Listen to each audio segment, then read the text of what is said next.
Bismillahirrahmanirrahim. Assalamualaikum warahmatullahi wabarakatuh. Selamat bergabung dalam mata kuliah studi hadis.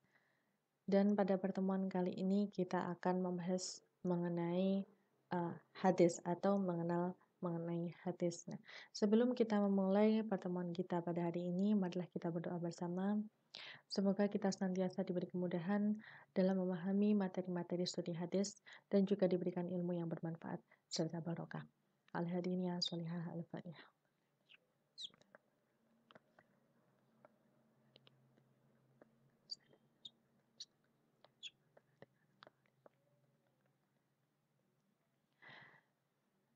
Amin ya rabbal alamin.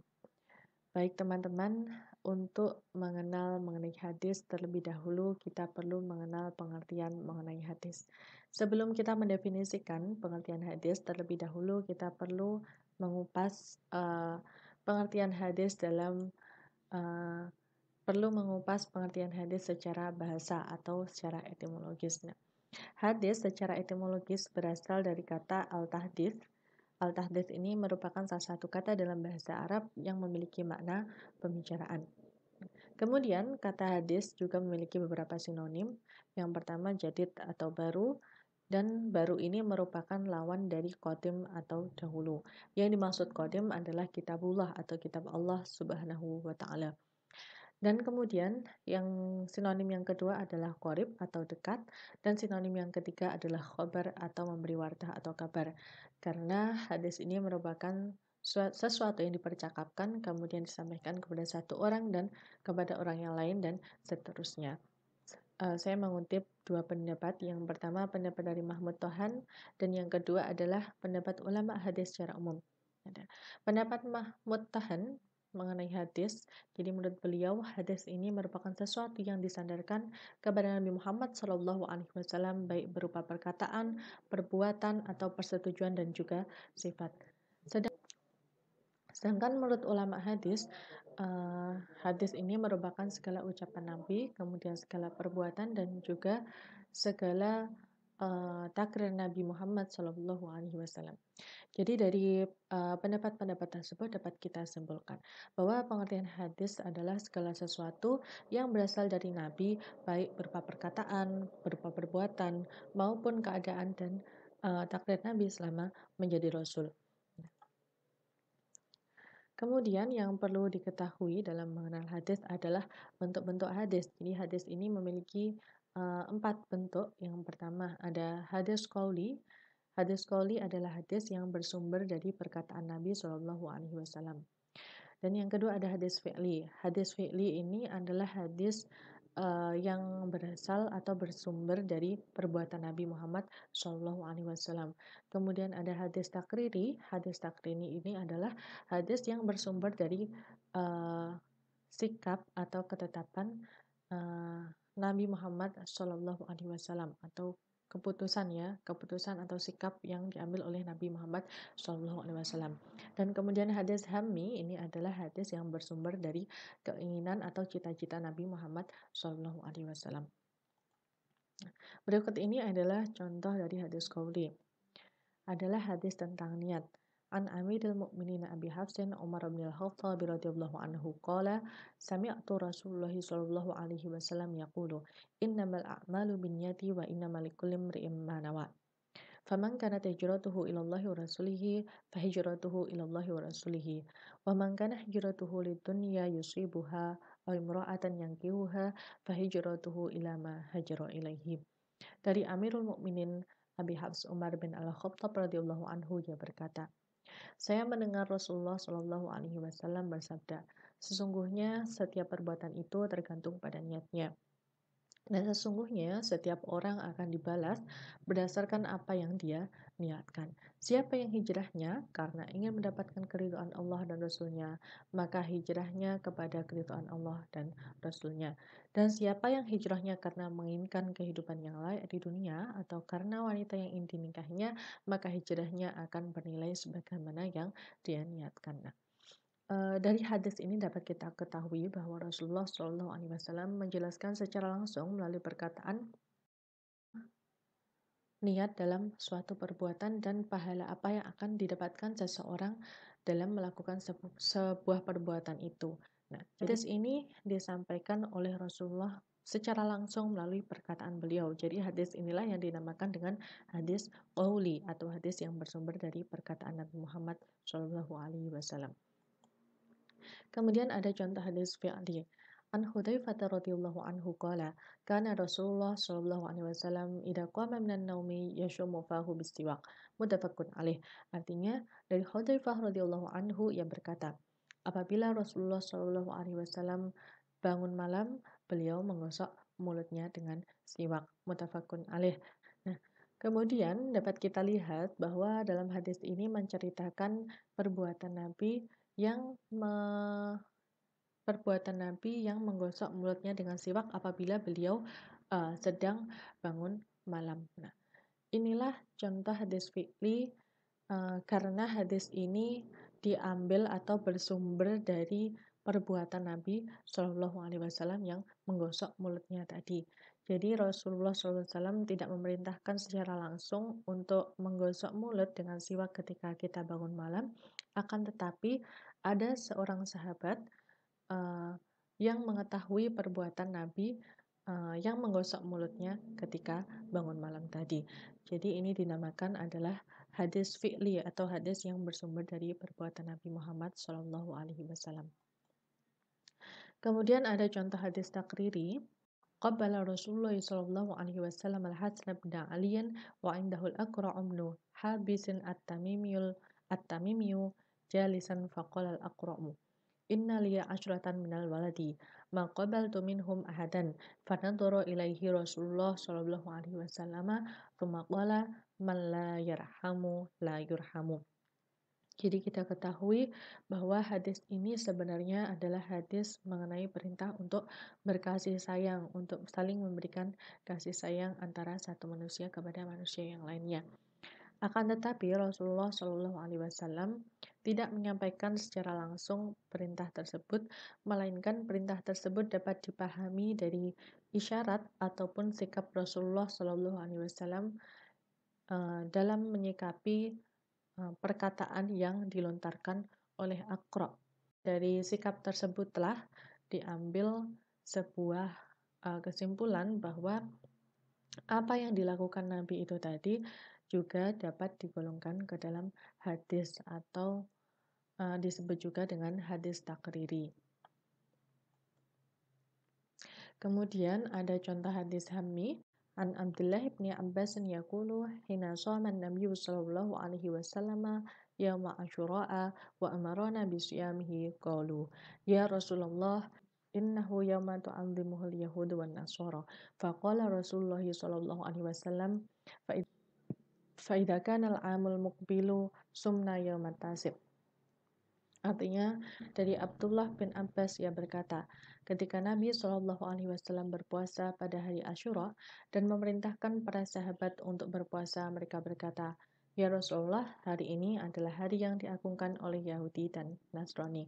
Rasul Shallallahu Alaihi Wasallam kemudian bersabda, tahun yang akan datang, insya Allah aku akan berpuasa pada hari yang ke-9.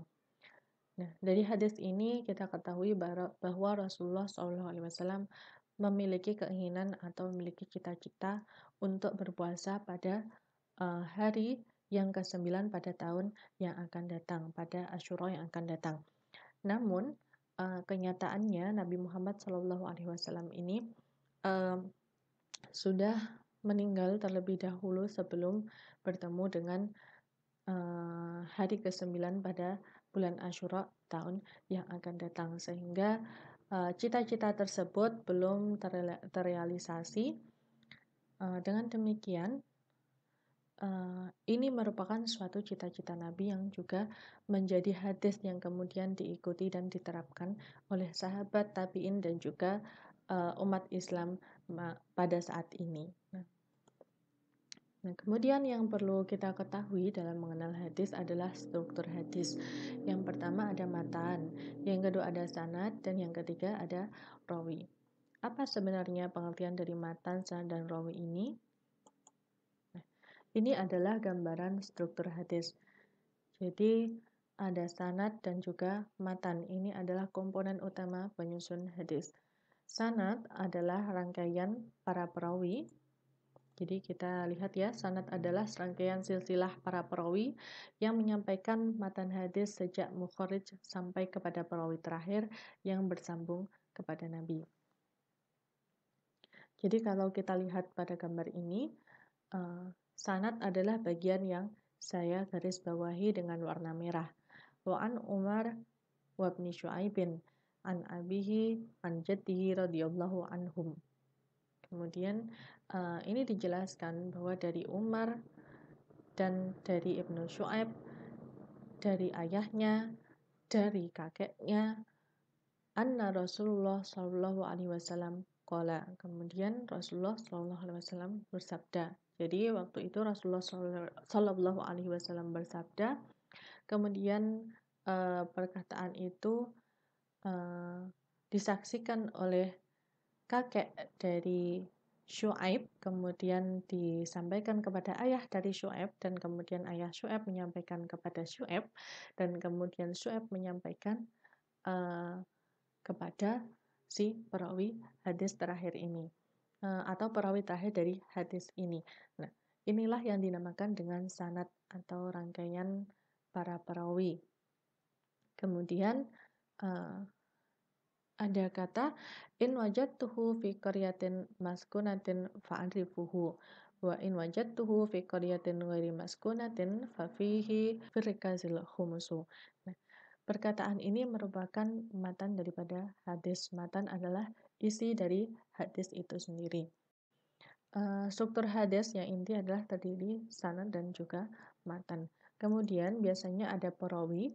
Perawi ini adalah orang yang meriwayatkan atau menyampaikan atau menuliskan segala sesuatu yang diterima dari gurunya.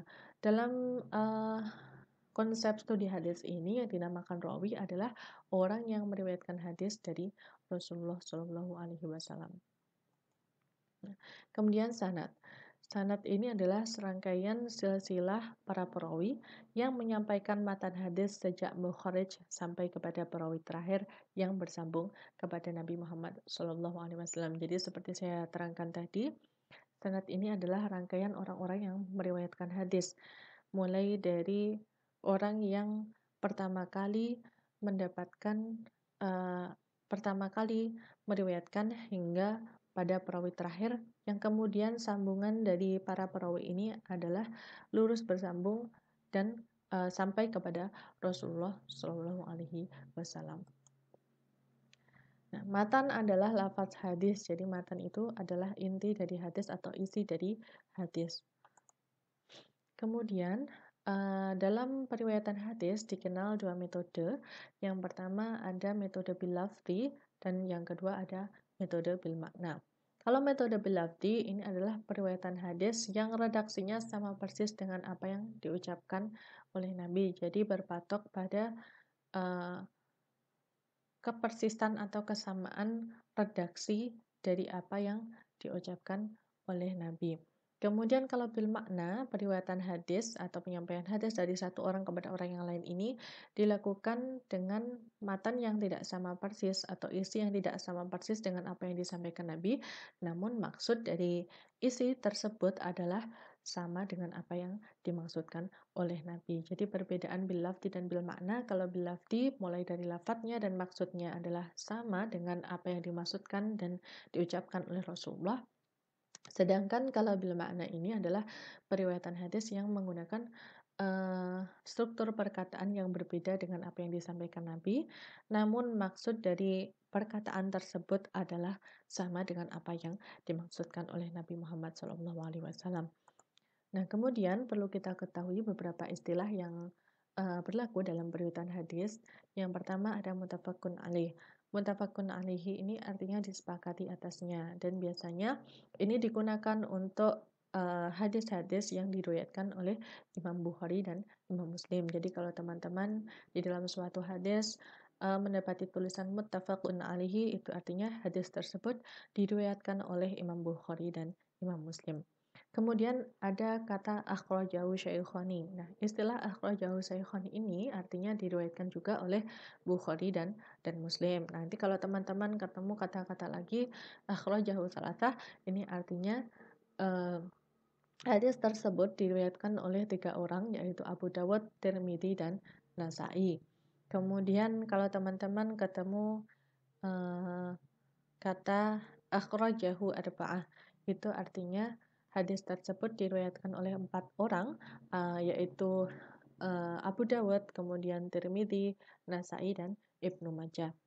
Kemudian kalau menemukan lagi istilah akhrajahu khamsah, itu artinya hadis tersebut diriwayatkan oleh 5 orang, yaitu Abu Dawud, Tirmidzi, Nasa'i, Ibnu Majah, dan Imam Ahmad. Kemudian ada istilah akhrajahu sittah.